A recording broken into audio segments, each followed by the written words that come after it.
evidence, it's there. Picture of the Grand Canyon in terms of the flood. If you go out to the Grand Canyon and you stand there and you hear the rangers talk, they'll tell you over the last 150, 200 million years, there were all these shallow seas in the American Southwest, and the shallow seas laid down all these layers of rock, one layer after another, after another, after another, and that these rocks were all laid down in sequence, and there were times when nothing was happening, because there's a lot of missing layers. But all these layers were laid down, and then the erosion from the rain and the snow and the natural forces gradually cut the Grand Canyon. Well, that's what their model, that's what they say, because it's millions of years. I'll give you another picture.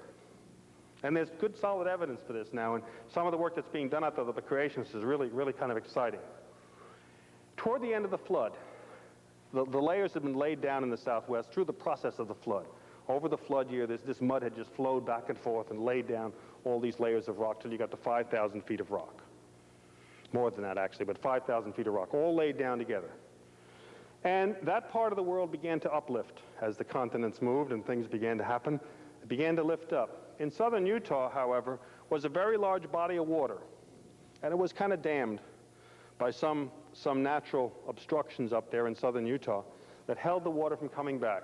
The Grand Canyon rose and then probably collapsed slightly in the middle, and the water came down, and the canyon was cut in a very short period of time. Well, when I tell that to my geologist friends, they say, how can that possibly happen? We know it takes millions of years to cut a canyon that size. And I say, go to Mount St. Helens and take a look. 48 hours, a canyon 1/40 the size of Grand Canyon, cut like that, has the appearance of age. It looks like it was old, but it's not. It was young. So the Grand Canyon, my view, was formed very quickly, probably toward the very end of the flood.